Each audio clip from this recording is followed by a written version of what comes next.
About 160 kindergarten through 5th graders attend Cadman Elementary in the Bay Ho neighborhood near Claremont. Their school is one of about 10 that San Diego Unified is considering closing next fall. When parents, teachers, and staff found out that district officials were suggesting closing Cadman, they were surprised. They say the school's just hitting its stride. We have become a fine arts school. It's called an arts-focused school, using theater, art, music, and dance. We are the only elementary school in Claremont to offer all of those elements. Cadman is being eyed for closure in part because its test scores are below state targets and enrollment is about 90 students short of what the campus can accommodate.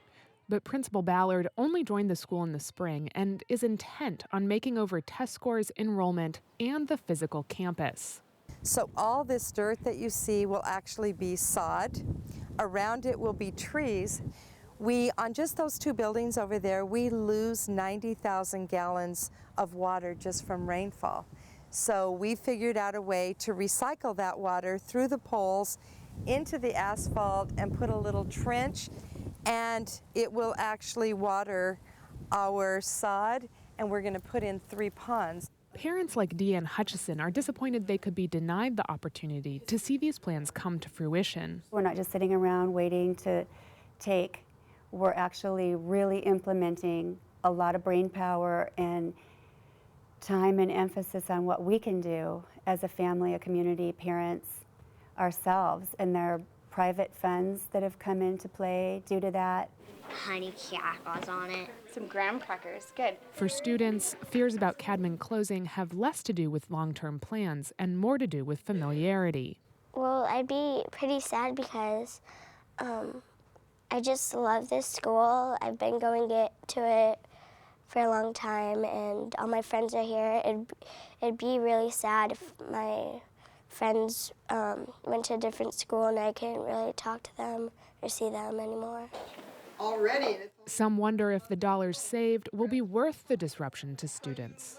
Supposedly that money goes back into rotation and helps other schools, but will it really, or will it just disappear again and we're still in the same situation?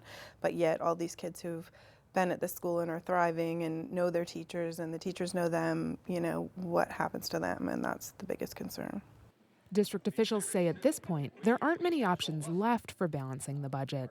We believe now at this point that we've cut so much in those past 6 years that we're having to look at core basic infrastructure of the district in order to be able to survive into the future.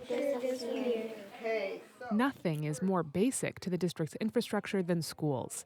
Each closed campus would save about $500,000 in operating costs and free up capital funds. It's always making choices between very difficult things. And right now we're talking about a potential savings of about $5 million. That amount of money, just off the top of my head, might be somewhere between 60 and 80 teachers, and which is about the number for say in kindergarten, the difference between being 24 students and 29 or 30 throughout the district. Ballard is holding out hope that an alternative can be found. I know that we're looking at private funds, we're looking at every area we can. This budget crisis is a real crisis. And I do know that the district and the board, the last thing they want to do is close schools.